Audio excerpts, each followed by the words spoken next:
Hello friends, welcome to Saturday recipes. இன்றைக்கி நம்ம சேனலில் ஒரு சூப்பரான பாரம்பரியமான ஸ்வீட் ரெசிபி தான் பார்க்க போகிறோம். வாயில் வச்சுன்னு அல்வா மாதிரி கரையக்கூடிய செட்டிநாடு ஸ்பெஷல் உட்காரை எப்படி செய்யுதுன்னு சொல்லி பார்க்கலாமா?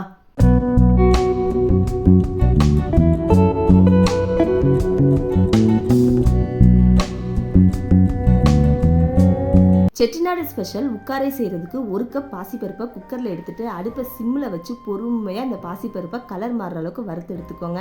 அப்போ தான் பாசிப்பருப்போட ஃப்ளேவர் வந்து சூப்பராக இருக்கும். இது கூட ஒரு கப் தண்ணி ஆட் பண்ணி நல்லா பருப்பு முங்குற அளவுக்கு தண்ணி ஊற்றிக்கோங்க. மிக்ஸ் பண்ணி விட்டு குக்கர் மூடி 2 விசில் வச்சு வேக விட்டுருங்க. 2 விசில் வந்து ப்ரெஷர்லாம் இறங்கினதுக்கப்புறம் குக்கர் ஓப்பன் பண்ணிவிட்டு பருப்பை கரண்டிலே மசிச்சு விட்டுருங்க. 2 விசிலில் பருப்பு வேகலைன்னா கூட 2 விசில் வச்சு வேக வச்சு எடுத்து வச்சுக்கோங்க. கடாயில் 100 ml நெய் ஆட் பண்ணிக்கலாம். நெய் நல்லா சூடானதுக்கப்புறம் பாசிப்பருப்பு எடுத்த அதே கப்பில் அரை கப் ரவை எடுத்துட்டு அதையும் இந்த நெய்யோட சேர்த்து பொறுமையாக வறுத்துக்கோங்க. அடுப்பை சிம்மில் வச்சு வருங்க. அப்போ தான் ரவை வந்து கருத்து போகாமல் இருக்கும்.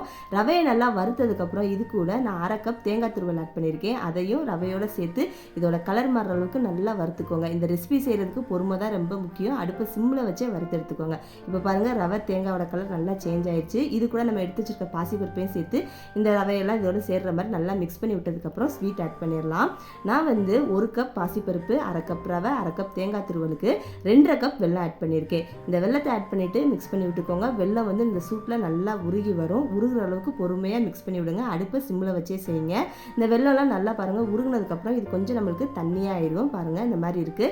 இதை அப்படியே மிக்ஸ் பண்ணி விட்டு இது கூட 1 டேபிள் ஸ்பூன் ஏலக்காய் தூள் ஆட் பண்ணிவிட்டு அதையும் மிக்ஸ் பண்ணி விட்டுக்கோங்க. அடுப்பை சிம்லேயே வச்சு மிக்ஸ் பண்ணி விடுங்க. இந்த வெல்லம்லாம் இறுகி நம்மளுக்கு ஒரு திக்கான கன்சிஸ்டன்சி கிடச்சோனையும் அடுப்பை ஆஃப் பண்ணிவிட்டு இதை மூடி தனியாக எடுத்து வச்சிடலாம். கடாயில் 50 ml நெய் ஆட் பண்ணிவிட்டு 100 கிராம் முந்திரி பருப்பு போட்டு அப்படியே பொறுமையாக நல்லா கோல்டன் கலரில் வர அளவுக்கு வறுத்ததுக்கப்புறம் நம்ம மூடி வச்சிருக்கிற உட்காரையை ஓப்பன் பண்ணி அதில் அப்படியே இந்த நெய்யை ஊற்றிட்டு மிக்ஸ் பண்ணி விடுங்க. இந்த நெய் முந்திரி பருப்பெல்லாம் சேர்ந்து பாசிப்பருப்பு ஃப்ளேவரோட ஒரு சூப்பரான உட்காரை வந்து ரெடி. நீங்கள் செஞ்சோடனே சாப்பிட வேணாம். இதை ஆற வச்சுட்டு நல்லா சாப்பிட்டீங்க அப்படின்னா இந்த ரவை வந்து நல்லா இறுகி கெட்டியாக ஒரு சூப்பரான அல்வா மாதிரி உங்களுக்கு இருக்கும். நீங்களும் இந்த ரெசிபி ட்ரை பண்ணிவிட்டு எப்படி இருந்துன்னு சொல்லி எனக்கு கமெண்ட் பண்ணுங்கள். நம்ம சேனலில் நிறைய ரெசிபிஸ் போட்டிருக்கேன். அதோட ஃபீட்பேக்லாம் நீங்கள் கொடுங்க. வேறு என்ன ரெசிபிஸ்லாம் போடலாம் அப்படின்றதே நீங்கள் கமெண்ட்டில் சொல்லுங்கள்.